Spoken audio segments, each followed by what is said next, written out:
Wangeela Yohaannis boqonnaa 18 jalqabnarra. Wangeela Yohaannis boqonnaa 18 nuun jalqabin 17 yeroo xumurru yaadota babbareedaa tokkoon xumurre keessaa nu 25 irraa qabee yaa abbaa koo qajeelaa jedhe Kiristoos 17:25 irraa yaa abbaa koo qajeelaa biyyi lafaa kun sin beeku an garuu si beeka isaan kunis immoo ati akkana ergite beekaniiru jedhe. Amma namni biyya lafaa kanarratti fayyina guddaadhaaf bu'uura kan inni beekuu qabu Kiristoosiin abbaan gara biyya lafaatti akka nu erge beekuu qabaa jechuudha. 26 irraa maqaan kee isaan biratti akka beekamu godheera. Maqaan kan kee isaan biratti akka beekamu godheera yeroo jedhu 12 irratti waan tokko ilaallee turre kanaan dura hamma an isaan bira turetti humna maqaa keetii isa anaaf kenniteen isaan nan eegaa jedha. Isa kan ammootu humna maqaa san isaan biratti illee maqaa kan kee isaan biratti akka beekamu godheera.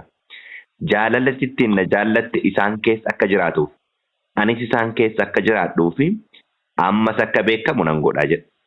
Kanaaf namni wanti inni beekuu qabu tokko Waaqayyo isa tokkocha ilma isaa gara biyya lafaatti erge beekuu qaba. Ilma isaa isa gara biyya lafaatti ergame beekuu qaba. Wangeelli Yohaannis 3:16 Waaqayyo tokkocha ilma isaa amma kennutti biyya lafaa maal godhe jedha? Jaallate jedha. Kanaaf dhalli namaa jaalala kana beekuu qaba jechuudha. Jaalala kana yoo beeke abbaa jaalalaallee beeka.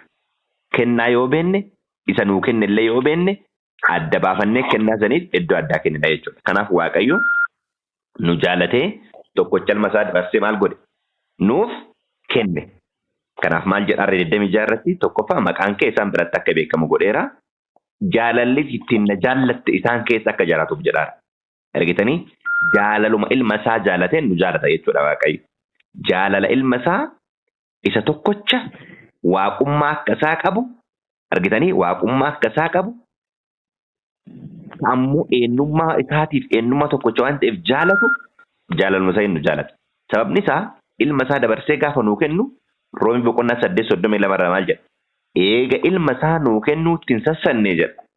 Akkamitti ilma isaa wajjin waan hundumaa tola nuun kennudha jedha. Amma jaalala ilma isaatiin nu jaalata jechuun nu ilma isaatiin maal taane jechuudha? Obboloota taane jechuudha. Obboleessa ilma isaa taane obboloota Yesuus Kiristoosiiti. Yesuus nuun maal nuun jedha? Obboloota koo nuun jedha. Obboloota koo nuun jedha jechuudha. Obboloota koo nuun jedha. Roomee Ibroota boqonnaa 1 boqonnaa 2 lakkoofsa 11-13 yeroo dubbiftan inni obboloota koo nuun jedheen waan itti maal hin ta'u jedha. Hin yeella'u jedha. Roomee 6:17 irraa yoo dubbiftan ammootu waan hundumaa isuma wajjin abbaa biraa kan argatan hin taana jedha. Eenyu wajjin? Kiristoosiin wajjin. Roomee 8:17 isin dubbise iddoo baay'ee natti toludha. Nuyi ijoollee Waaqayyoo erga taane karaa eenyu ijoollee Waaqayyoo taane nu? Karaa Yesuus Kiristoos. Warra waan hundumaa argatan hin taana. Waan kana hundumaas Waaqayyo biraa maal goona? Arganna. Kiristoos wajjin erga dhiphanne isa wajjin immoo ulfaachuudhaaf waan Kiristoos argatu hundumaa isa wajjin maal goona jedha? Isa wajjin argannaa jedha. Waan Kiristoos argatu hundumaa isa wajjin argannaa jedha. Kun Kiristoos eenyummaa ofii dabarsee nu kennuun abbaan immoo jaalala ilma isaa jaalatee maal nu gochuu isaatii irraa ka'edha. Nu jaalachuu isaa irraa kan ka'edha. Okay. Egaa kana jedhee booddee jedha 18 irraa. Yesuus dubbii kana erga dubbatee booddee bartoota isaa wajjin ka'ee iddoo dhaaba dachaa Qeedroon gama jiru tokko dhaqe. Inni bartoonni isaas dhaaba sana keessa maal godhan jedha? Lixan. Dhaaba sana keessa lixan. Yesuus yeroo baay'ee bartoota isaa wajjin achitti wal arga waan tureef Yihuudaan inni dabarsee isa kennuuf ture iddoo sana beeka ture jedha. Yihuudaan inni dabarsee isa kennuuf tures iddoo sana beeka. Sababni isaa duuka buutota wajjin iddoo sanatti waan dabarsuuf. Yemmuus Yihuudaan amma lakkoofsa dhimee rogannaa xiyyeeffadha. Yemmuus Yihuudaan loltuu kutata tokko. Loltuun kun loltuu maaliiti? Humna mootummaati. Humna maaliiti? Humna mootummaati. Warra eegduu mana qulqullummaa kun immoo humna maaliiti? Humna garee amantii. Mootummaa amantii. Luboota hangafootaa fi fariisota biraa ergamanis eenyu bira ergaman loltoonni eegduun mana qulqullummaa kun lubootaa fi hangafoota fariisota biraa maal ta'an ergaman. Of duukaa buusee dhufe. Jarri dhufan kun guca ibsaa mi'a lolaas maal godhu turan? Hin baatu turan. Okay. Gucaa fi ibsaan meeshaa mana qulqullummaati. Mi'a lolaa hoo kan mootummaati. Amma dhugaa qabuudhaaf dirqama mootummaanii fi amantii maal ta'uu qaba? Waliigaluu qaba. Mootummaa fi amantiin waliigalanii Kiristoos irratti maal godhan jechuudha? Duulanii jechuudha. Addallee mootummaa fi amantiin walitti riiqachuun yookiin immoo tokkummaa uumuudhaaf yaaluun ijoollee waaqayyootiif maalidha? Badiidha. Sababni isaa gaafa dhugaa irratti dhaabattee ati waa'ee dhugaa dubbattu warroonni waa'ee amantii labsan akka isaan barbaadanitti ati dubbachuu yoo dhiifte yoo dhugaa dubbatte humna maalii fayyadamu? Humna mootummaa fayyadamu. Ofii isaanii nama ajjeesuu danda'u? Hin danda'an. Ati yoo xiqqaate amantiin isaanii nama ajjeesin jedha waan ta'eef. By the way, nama ajjeesuunii fi nama ajjeecha namaa deeggaruun tokko moo garagara? Tokko chuma. Ofii nama ajjeesuunii fi ajjeecha namaallee deeggaruun tokko. Okay, amma asirratti humnoonni lamaan maal ta'aa jiru? Qindaa'aa jiru. Qindaa'aa jiru. Eenyu feennu? Mootummaanii fi amantiin. Kiristoosiin gaaf qabu dhufan humna meeqatu waliin makame jechuudha? Humna meeqatu walitti makame? Humna lama. Humna mootummaa fi humna maali? Humna amantiiti. Amantiiti.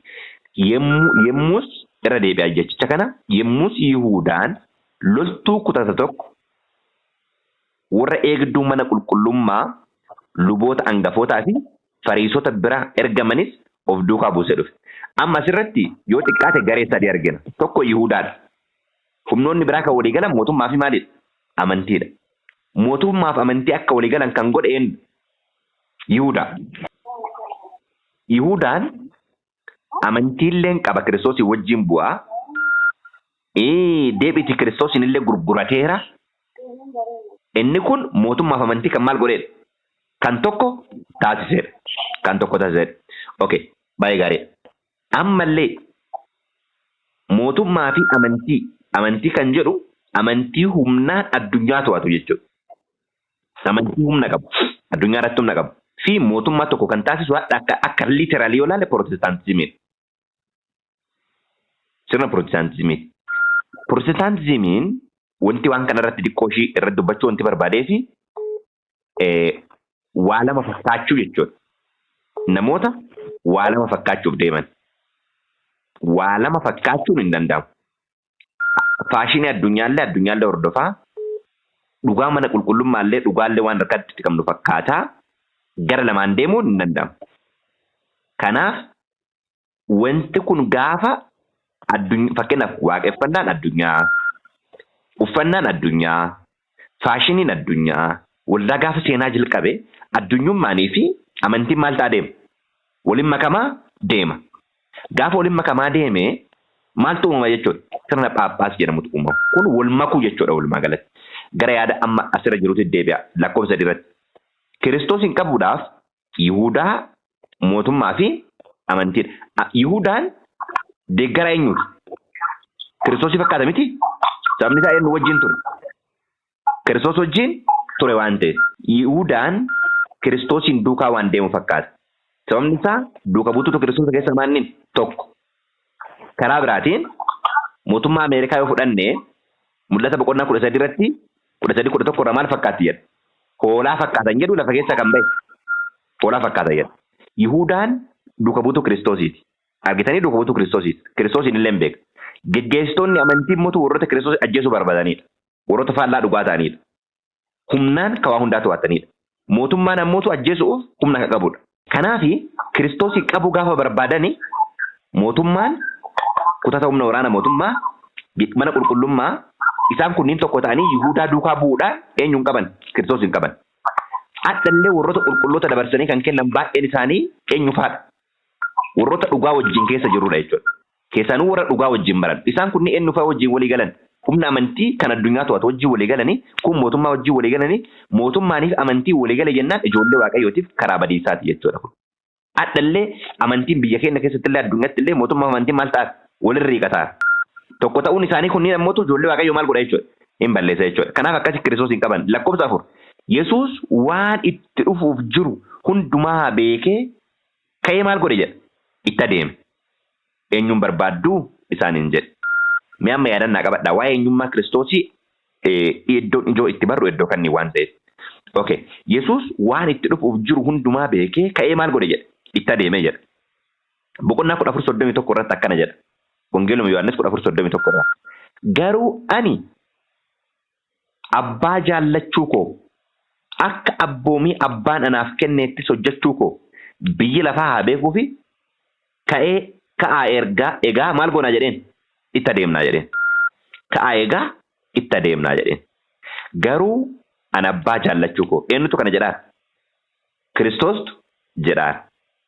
Lakkoofsa 30 irraa fakkeenya yoo dubbifne kanatti dabalee sichi waan baay'ee isin wajjin hin dubbadhu. Inni biyya lafaa kana seerratu dhufuutti jira.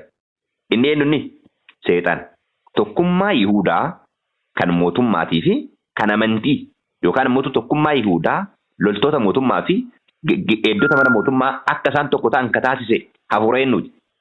Hafuura seexanaati. Hafuura seexanaati. Sababni isaa geggeessaan sirna kanaa eenyunni jechuudha. Seexan. Kanaaf maal jedha 30 irratti 14:30 irraa kanatti dabalee sichi waan baay'ee isin wajjin hin dubbadhu. Inni biyya lafaa kana seerratu dhufuutti jira. Haa ta'uyyuu malee inni anarratti maal hin qabu jedheen aboo hin qabu. Garuu ani abbaa jaallachuu koo abboomii abbaan anaaf kennettis hojjechuu koo biyyi lafaa haa beeku. Ka'aa egaa maal goonaa jedheen itti adeemnaa jedheen. Ammallee aniif isinis kanurraa eeggamu abboomii abbaa kennaa eeguu jaalalatti qabannee jiraachuu. Kanaan booda immoo rakkina dhufu hundumayyuu kaanee maal goona jechuudha. Itti adeemna wanti sodaannu hin jiru. Jalqaba kanuma mirkaneeffachuu qabnu eenyu wajjin jirra qofa. Kiristoos kanaan. Kanaaf egaa ka'ee maal godhe jedha. Itti adeemeeti eenyuun maal gootu jedheen. Eenyuun barbaadduu isaan hin jedhe jedha. Lakkoofsa 5. Isaan immoo deebisanii Yesuus namicha biyya Naazireet jedhaniin. Kana irratti Yesuus innoo eenyudha jedheen. Innoo ana jedheen. Innoo ana jedheen. Yihuudaan inni dabarsee isa kennus isaanuma wajjin in dhaabbata ture. Yeroo inni innoo ana isaaniin jedhetti gara booddee isaaniitti deebi'anii maal godhan jedha. Kukkufan. Kukkufanii jedha. Okay. Akka kufan maaltu isaan taasise? Akka kufan maaltu isaan taasise? Humna waaqummaa Kiristoosiin keessa jiru abbaa irraa isa abbaadhaaf kadhataa ture irraa humni dhufee fi humni isa keessa jiru maal godhe jedha. Walitti dhufe jedha. Kana booda humni waaqummaa Kiristoos maal ta'e? Hin calaqqise jedha. Gaaf calaqqisu isaan dhaabbachuu dadhaban. Jechi innoo ana jedhu kuni maal jenne wangeela Yohaannis kana 17 boqonnaa 17 lakkoofsa 12 irraa jalqaba illee dubbisee ture. Ni ammallee nan dubbisaa. 17:12 irraa. 17:12 irraa akkana jedha. Hamma an isaan bira turetti humna maqaa keetii isa sanaaf kenniteen maal godha jedheen? Isaan nan eega jedheen. Humni maqaa isaa inni isaaf kenname kun maal inni? Yookaan immoo maqaan isaa ba'uu zatsaatii isa jennu jechuudha. Zatsaatii isa jennu ba'uu boqonnaa 3 lakkoofsa 13 irratti Yesuusin ati Museen ati eenyu jedheen Waaqayyoon. Museen yemmus Waaqayyooni ani saba Israa'el bira dhaqee Waaqayyo isa kan abboota keessaniitu isinitti na erge yemmuu isaaniin jedhu isaan immoo maqaan isaa eenyu jedhanii na gaafatu. Humna maqaa keetii jedhee qofa yaadadha. Kanaaf maqaa isaa kana bira dhufe. Maqaan isaa immoo jedhanii ana gaafatu. Ani immoo maal isaaniin jedharee jedheen. 14. Waaqayyo deebisee Museedhaan ani isa jiraataadha. Ati immoo saba Israa'eliin inni jiraataan isinitti maal na godheera jedhin jedheen. Isinitti na ergeera jedhin jedheen. Inni jiraataan inni jedhu kun Ingiliffi maal jedhaan? Ingiliffi I am that I am. Anuma or ani isa jiraataan. Ana. Kiristoos yeroo eenyuun barbaaddu jedhanii Yesuus Kiristoos nama Naazireet jenna inni illee Kiristoos illee maal jedheen? Inni ana jedheen. Inni ana jedheen. 8:58 irratti illee jecha kana fayyadameera. Yeroo inni jecha kana fayyadamu namoonni isa qabuuf dhufan fuuldura isaa maal gochuu hin dandeenye? dhaabachuu hin dandeenye. Maal ta'anii hundi isaaniiyyuu maal ta'an jedha macaan qulqulluun hin kukkufani jedha. Kun waaqummaan guutummaan waaqummaa namummaa isaa keessa jiraachuu isaa maal godha? Mul'isa. Qodaasiyaas boqonnaa 2:9 irra dhattanii yeroo dubbiftanii guutummaan waaqayyummaa namummaa Kiristoos keessa maal godhe jedha? Jiraate jedha. Garuu waan tokko illee hin hojjenne namummaadhaan sabjektirii ta'e. Namummaatu waa hundumaanuu olaantummaa fudhatee namummaatu waa hundumaa hojjetaa ture yeroo Kiristoos lafa kanarra ture. Kanaaf yeroo kanatti itti balaqqeessee hundi isaanii maal ta'an jedha? Hin kufane jedha. Ammas eenyuun barbaadduu jedhee isaan gaafate. Isaan immoo Yesuusiin namicha biyya Naazreet jedhaniin. Yesuusiin namicha biyya Naazreet jedhaniin. Okay, isaan Yesuusiin akka ta'e hin beekan isaan Yihudaan jira ka beeku. Eegdonni humna waraanaati. Kakanniin sirna waraanaa sirna ajjeechuu ka geggeessaa jiru eenyuuni? Geggeessitoota humna waraanaati. Isaan Yesuusiin kallattiin maal hin godhate? Hin beekan. Warra beekutu dabarsee maal godhe? Kenne. Adhallee dhugaa mana qulqullummaa haa ta'u dhugaa mana waaqaa keessatti geggeeffamu humna dhugaa nu amannu addunyaan baay'ee beekuu dhabuu danda'a. Warri keessa beeku garuu warri dabarsee nuu kennu warri dabarsee ijoollee waaqayyoo kennu warri ajjechatti dabarsee kennu warruma dhugaa wajjin maal godhaa turruudha jechuudha. Waaqeffataa dubbifataa turruudha. Kanaaf jaalala dhugaa adda baafnee beekuu danda'uu qabna. Sababni isaa kennamuun waan jiruuf ajjeefamuun waan jiruuf. Kanaaf dhugaa jaalala Kiristoos akkuma jedhe jaalala abbaa kootti qabadhee jiraadha jedhe. Kanaaf ka'a maal godhaa jedheen itti adeemnaa jedheen. Nullee rakkina fuuldura keenya dhufaaru. Dhiphina fuuldura keenya dhufaaru. Itti adeemuu kan dandeenyu jaalala abbaan nu jaallate karaa ilma isaa nutti mul'isetti qabannee yoo jiraanne qofadha jechuudha. Lakkoofsa 8. Yesuus deebisee innoo ana jedheen isinitti himeeraa. Kanaaf ana barbaaddu yoo ta'e isaan kana dhiisaa maal godhanii jedheen haa dhaqanii. Dhiphina keessatti illee rakkina keessatti illee Kiristoos duukaa buutotaan maal godha jechuudha? Yaada. Eegana qabdanii ana barbaaddan taanaan isaan immoo maal godhaa jedheen? Isaan immoo dhiisaa. Maal godhanii? Adeemanii isaan dhiisaa jedheen. Obboloota koo rakkina keessatti illee dhiphina keessatti illee obboloota keenyaaf namoota yaadu. Namoota jaalala obboloota keenyaatiif jiraatu akka taanu Waaqayyo nu haa gargaaru. Iddoo tokkotti illee miidhama keenya irratti akka hin xiyyeeffanne akkuma Kiristoos godhe akkuma karaa manni irra deemee irra yoo deemne qofaadha milkaa'inni keenya. Karaa manni irra deemne milkaa'inuma inni akka milkoofnu barbaadu milkaa'uudhaaf karaa inni deeme anaaf isiniif karaa ta'uu qaba jechuudha. Dubbiin inni kanaan dura warra ati anaaf kennite keessaa tokkollee hin ganne jedhe akka raawwatamuuf kana dubbate jedha. Namni tokkollee hin banne jedhuuf isin maal godhaa jedheen? Isaan adeemanii jedheen. Eegana barbaaddu ta'e isaan adeemanii jedheen. Achiin dura of eeggannaa guddaa isaanii kennaa ture. Seexanni isin galchuudhaan maal godhaa jedheen? Kadhataara. Nammoo cimsee isiniif kadhadhee jabaadhaa jedhaanii ture. Lukaas keessa dhattee yoo dubbiftanii billaa maal godhaa jedheen? Billaa maal godhaa jedheen? Bitadhaa jedheen. Billaa bitadhaa jennaan billaan lamaas jira jennaani hingaa jedheen. Billaa miti inni ka jedhaa. Billaa jechuun dubbii afaan kooti. Dubbiin afaan isaatti bahu billaa gara lamaan qarameedha jedha. Qayyabadhaa, qo'adhaa, macaafa qulqulluu sammuu keessatti qabadhaa akka hin dogongorreef jedha. Akkuma Daawit jedhe akka si yakkineef dubbii kee keessa kootti anaaf maal godhe jedhe. Anaaf caafi jedhe. Anaaf caafi jedhe. Simoon Phexros billaa qaba ture. Simoon Phexros billaa maal godha ture? Qaba ture. Inni dura Kiristoos maal godheera waan ta'eef billaa bitadhaa jedheera waan ta'eef ture. Billaa qaba ture iyyuu luqqifatee na'umoo hangafa lubootaa rukutee gurra isaa irraa maal godhe? Irraa godhe. Maqaan na'oo sanaa immoo Maalkoos ture. Yesuus garuu Phexrosiin billaa kee man'ee isaatti deebisi. Xoofoo dhiphinaa abbaan anaaf kenne keessaa dhuguun hin dhuguree jedheen. Xoofoo dhiphinaa abbaan anaaf kenne keessaa maal hin godhure jedheen? Hin dhuguree jedheen. Kanaaf Phexrosiin billaa kee man'ee isaatti maal godhi jedheen? Man'ee isaatti deebisii jedheen. Jechi billaa kana harkatti qabatee ture macaafni qulqulluu wanti jedhuu fi Kiristoostu kanaan dura maal godhe jedheen? Billaa bitadhaa jedheniitu. Billaa maal godhaa jedhee ture Kiristoos? Billaa bitadhaa jedhanii ture. Lukaas keessatti. Billaa bitadhaa jennaaniin billaan lamas jira jennaaniin gaa jedheen Kiristoos. Billaa bitadhaa inni ka jedhaaruuni Ibroota boqonnaa 12 irraa ka jiru dubbii Waaqayyoo billaa gara lama maal ta'edha jedha. billaa gara lamaan qarame caalaa qara qaba jedha. Karaa biraatiin mul'ata keessatti immoo mul'ata boqonnaa tokko keessatti afaan isaa keessaa billaa gara lamaan qarameetu maal godha jedha. Baya afaan isaa keessaa afaan Yesuus Kiristoos keessa jechuudha. Billaa gara lamaan qarame jechuun dubbii isaati jechuudha. Kanaaf xoofoo abbaan anaaf kenne keessaa dhuguun anaaf hin ta'uure jedha. Okay. Xoofoo kana jechuun Kiristoos gara du'aatti dabarsee kan kenne eenyudha jechuudha. Eenyutu Kiristoosiin gara du'aatti dabarsee kenne? Abbaa isaati jechuudha. Yooma murtee dhala namaatiin Kiristoos dabarfamee kan kennamellee ta'e yakka namaatiif murtee namni murteesseen dabarfamee kan kennamellee ta'e fedha eenyuutiin dabarfamee kenname jechuudha. Fedha abbaa isaatiin dabarfamee maal ta'e kenname. Kanaaf xoofoo abbaan keenyaaf kenne keessaa hin dhuguure jedhe. Ilma isaa amma kennutti biyya lafaa maal godhe jedha abbaan? Jaallate jedha. Hamma kennutti biyya lafaatti kennutti ka jedhu dhufee lafarratti haadhalatu qofa oduu hin taane hamma du'aatti illee dabarsee maal godhe jechuudha. Kenne jechuudha.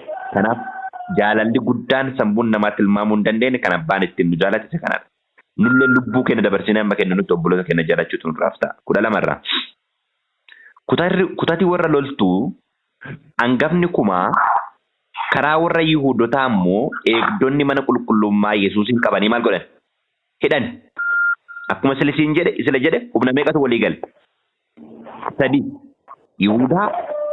Yihuudaa geggeessituu humna waraanaa inni kun immoo too geggeessituu mana qulqullummaa. Yihuudaan kanneen lamaaniifuu ajentii ta'e kan maal godheedha? Kan walitti hidheedha. Jawwicha, bineensichaa fi raajii sobduu isa jennudha jechuudha. Raajii sobduun karakterii lachiyyuu kan qabdu walitti qabudha jechuudha. Tokko ta'anii yoo Kiristoos irratti ka'anii Kiristoos irratti yeroo ka'anii yookaan Kiristoos hin qabu yeroo barbaadanii Kiristoos ammoo eenyu wajjin jira? Abbaa wajjin jira. Abbaan immoo maal isaatiin isa wajjin jira? Hafuura ofiitiin waan isa dibee hafuura ofiitiin isa wajjin maal godha? Jira. Adda gareen dhugaa tokkummaan keenya eenyu wajjin? Abbaa wajjin ilma isaa Yesuus Kiristoos wajjin. Ergaa Yohaannis 1:1 lakkoofsa 3. Tokkummaan keenya kan itti eegamu tokkummaa maali? Tokkummaa hafuuraati. Abbaan hafuura ofii ilma isaatii akka kenne badhina irra deddeebi'aa kanaan dura ilaalaa turre ilmi isaallee ammoo akka nuu kenne kallattii kanaan yuuneeniin kenna yookaan tokkummaan kenna akka boondii walitti hidhamu arginee hin jenne jechuudha. Okay. 13 dura hannaasitti isa geessan. Dura eenyutti isa geessan? Hannaasitti isa geessan. Hannaas abbiyyuu Qayyaafaati. Qayyaafaan immoo bara sanatti hangafa maali ture? Hangafa lubbootaa ture. Qayyaafaan kunis namni tokko sabaaf du'uu akka wayyu Yihuudoota isaa maal godhe jedha? Gorsee ture jedha. Namni tokko du'uu qaba. Kun oduu hin beekne raajiidha jechuudha. Nama hundaafuu nama tokko ofatu maal ta'uu qaba? Du'uu qaba ture. Namni du'uu qabu kun qulqulluu kan ta'e tokkocha lama Waaqayyooti. Waa'ee du'uu kanarratti waan tokko isin kaasa. Afaan mana qulqullummaatiin hoolaan tokko namaaf qalamuudhaaf yookaan namni tokko cubbuu hojjete kakuu moofaa keessatti hoolaa qala. Hangafni lubaa yeroo hoolaa kana qalu namicha hoolaa kana qabatee dhufee laala moo hoolicha laala? Hoolichi mudaa takkatti illee kan hin qabne ta'uu qaba. Yoo mudaa takkatti illee qabaate hoolaan kun maal hin ta'u? Hin qalamu. Mudaa takka kan hin qabne ta'uu qaba. Kanaaf namicha san bakka bu'uudhaaf mudaa kan hin qabne ta'uu qaba. Qaa'eliif Abel yeroo aarsaa dhiyeessan Abel maal dhiyeesse? Hoolaa dhiyeesse. Hangaaf abbaa amantii kan jedhame Abiraam iddoo ilma isaa hoolaa maal godhe? Hoolaa qale. Yohaannis Wangeela Yohaannis 1:29 irratti gaaf Kiristoos hin argu maal jedhe? Ilaa hoolaa Waaqayyoo isa cubbuu addunyaa irraa maal godhe? Fuudhu. Cubbuu biyya lafaa kan addunyaa irraa maal godhe? Fuudhu. Kanaaf inni tokkochi addunyaadhaaf qalamuu qaba kan jedhe sun hoolaan qulqulluun inni cubbuu addunyaa irraa fuudhu isaa jechuudha. Baay'ee gaariidha. Kanaaf tokkochi isaa nama baay'eef du'uu qaba kan jedhu kanaaf filatame jedhe jechuudha. Baay'ee gaariidha. Simoon Phexrosiif bartuun kan biraa tokko Yesuus duukaa dhaqan. Bartuu kan biraa kan jedhame kun eenyudha? Bartuu kan biraa kan jedhame eenyudha? Yohaannisidha. Waaqayyo isin haa eebbisu. Waa'ee ofiisaa immoo wangeela Yohaannis kana kan barreessaa jiru eenyudha? Yohaannisidha. Kanaaf Yohaannis yommuu waa'ee ofii maal godhaara jechuudha? Waa'ee ofiisaa bifa biraatiin dubbataara jechuudha. Kanaaf third person inni jedhamee yeroo baay'ee Ingiliffa irratti nama jeequ jecha kanadha. Simoon Phexros bartuun kan biraa tokkos Yesuus duukaa maal godhan? Dhaqan. Bartuun inni kaan hangafa lubootaa biratti beekamaa waan tureefi Yesuus wajjin obdii mana hangafa lubootaa sana maal godhe jedha? Lixe. Lixe jedha. Phexros immoo karaa alaa karra duraan dhaabbata ture. Kanaaf bartuun inni kaan inni hangafa lubootaa biratti beekame sun gadi ba'ee xomboree ishee karra eegdutti dubbatee Phexrosin maal godhe jedha? Ol galchisiise. Kanaaf Phexrosis akka ol galu kan godhe eenyudha jechuudha? Yohaannis jechuudha. Xomboreen karra eegdu sun Phexrosin atis bartoota namicha kanaa keessaa tokko mitiiree jetteen. Inni immoo ana mitii jedheen. Amma qorumsi guddaan jalqabe jechuudha. Tisseenii dhaamaa olonni immoo maal ta'a jedha? Kitaaba raajotaa irratti kakuu moofaa keessa jechuudha. Tisseen olaa yoo dhaame olonni maal ta'u jedha? Hin bittinnaa'u jedha. Amma isa kanatu jalqabe jechuudha. Phexros inni kaleessa abbaan fedhe yoo si gane, namni fedhe yoo si gane, hangaruu maal sin godhu jedhaa ture? Sin gane. Inni jedhaa ture amma sodaan dhufe dubbiin. Ati bartuu isaa keessaa tokko mitiiree jennaani inni immoo maal jedheen? Ana miti jedheen. Inni dhaamotaa waan tureef hojjettoonnii fi eegdonni ibiddicha cinaatti qabsiisanii ijaajjanii hin qaammatu turan. Phexros isaa wajjin dhaabbatee maal tola ture? Hin qaqqaammata ture. Hangafni lubootaa yemmuu Yesuusiin waa'ee bartoota isaa fi waa'ee barsiisa isaati gaafate. Okay. Amma waa'ee Phexros yoo yaaddanii si'a meeqa gane Phexros? Si'a 3. Kiristoos garuu otoo du'atti dabarsanii isa kennaaranii iyyuu isaaniin maal godhaa jedheen? Dhiisaa ana barbaaddu yoo ta'e jedheen. Phexros inni kaleessa amantiinsaa jabaa fakkaatu ture. Inni kaleessa dhaabatee waan deemu fakkaatu ture. Inni kaleessa abbaan fedhes yoo si gane as hin ganu jedhaa ture. Amma immoo an namicha isin jettan kanayyuu hin beekuu jechuu jalqabe. Anaa mitii jedhe. Inni anaa mitii jedhe. Okay. Amma gaafii akka of gaafannu barbaada. Gaafii hundi keenya akka of gaafannu barbaada. Adeemsi nu isa wajjin deemuudhaaf murteessine irraa ga'eessaatti. Amma gaafiin jireenya keenyaa tuqamutti, hamma eenyummaan keenya tuqamutti, hamma maatiin keenya tuqamutti, hamma sabni keenya tuqamutti, hamma amantiin keenya tuqamutti, moo amma eessaatti Kiristoosii wajjin deemuudhaaf kan nuti murteessineeru. Obboloota koo Kiristoosii wajjin deemuuf murteessuun keenya amma lubbuu keenya dabarsinee maal goonutti ta'uu qabu? Amma lubbuu keenya dabarsinee kennuutti ta'uu qabu. Afaaniin dubbachuun salphaadha. Afaaniin dubbachuun salphaa ta'uu danda'a. Garuu gaafa dhufee eenyummaan keenya tuqame foon uffadheera mitiiree jenna. Yaa nama foonitti mitiiree jenna. Akkasii yeroo baay'ee namoonni akkasitti ufsobu. Ufsobuun akkasii suni eessaanillee nun ga'u. Aarsaan kafalamuu qabu. Lakkoofsa 21 irraa hangafichi lubootaa yemmuu Yesuusiin waa'ee bartoota isaa fi waa'ee barsiisa isaatii maal godhe jedha? Gaafate jedha. Barsiifni isaa maal akka ta'e, bartoonni isaa eenyuun akka ta'an. Yesuus immoo deebisee an mul'inatti biyya lafaatti dubbadheera. Yeroo hundumaa mana sagadaa fi mana qulqullummaa iddoo Yihuudoonni hundinuu itti wal ga'anitti barsiiseera. Dhoksaatti waan tokkollee maal hin goone jedheen? Dhoksaatti waan tokkollee hin dubbanne jedheen. Kanaaf Kiristoos waa'ee amantii eenyutti akka amanuu qabnu, hafuura akkamii akka fudhachuu qabnu, inni eenyu akka ta'e waan tokko waan dhoksu hin qabu jechuudha. Namoonni tokko immoo akka waan baay'ee Kiristoos maal hin goone itti dubbatu.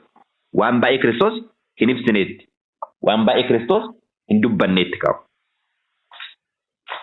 Maal jedha garuu Macaafa Qulqulluun Kiristoos waan tokkoyyuu maal hin goone jedha. Waan tokkoyyuu hin dhoksine jedha. Mul'inatti dubbadheera jedheen. Yesuus deebisee an mul'inatti biyya lafaattis dubbadheera. Yeroo hundumaas mana sagadaa fi mana qulqullummaa iddoo Yihuudoonni hundinuu itti wal ga'anitti barsiiseera. Dhoksaatti waan tokkollee maal hin goone jedheen. Dubban. Dhoksaatti waan tokkollee hin dubban. Ifatti dubbadheera jedheen. Egaa maaliif na gaafattaree? Wannan isiniin jedhe warra na dhaga'e gaafadhu. Isaan waan jedhe hin beekuu jedheen. Waan jedhu ifatti maal godheera jedheen. Ifatti dubbadheera jedheen. Yoo isin tarii na dhageenye ta'e warra na dhaga'e maal godhe jedheen. Warra na dhaga'e gaafadhu jedheen. Hadhanuu dubbii Waaqayyoo dhaga'uun keenya boru aniifis dhuga baatuu dubbii kanaati. Dhuga baatuu dubbii kanaati. Yeroo inni kana jedhetti eegdota isaa bukkee dhaabatan keessaa tokko akkasitti hangafa lubootaatiif deebii deebiftaa jedhee maddii isaa maal godhe jedha. Kabale. Eenyuun kabale? Yesuusin kabale. Maal waan jedheef yoo dhaga'uu ka dandeettu ta'e jalqaba yeroo dubbataa ture waan tokkollee dhoksine anifatti maal godheera jedheen. Anifatti dubbadheera jedheen. Waan tokkollee dhoksaatti hin dubbanne. Yoo ofii keetiillee tarii dhageenye ta'e warra dhagaan maal godhe jedheen. Warra dhagaan gaafadhu jedheen. Okay. Kanarratti hangafa lubootaatiif akkanatti deebiftaa jedhee tokkummaa maaddii isaa maal godhe? Kabale. Silaa. Hangam lubaa suniyyuu ilma Waaqayyoo akkasitti qaassaa? Akkasitti haasofsiisa ture? Garuu Kiristoos anaafisiniif jedhe ergamoota illee gad deebi'ee amma kaballaan isa kabalamuufis ka'e.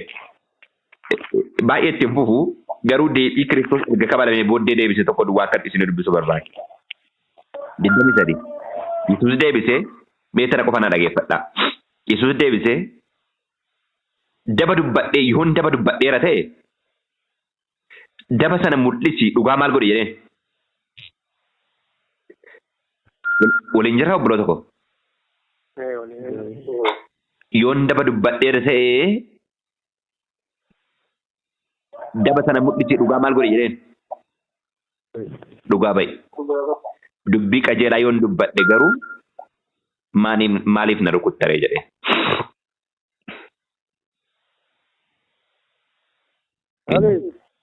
Yaa dubbiin dhugaan macaafa qulqulluu karaan inni irra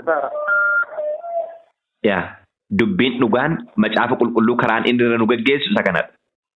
Adda kabalamuu miti. Yooma miidhaan dalgaayyuu nurra ga'e nullee deebii deebisuuf ariifan. Nullee haga dandeenyu deebii deebisuuf dhamaana dhugaan kiyyamaa hawwaalame jennee. Kiristoos maal jedheen?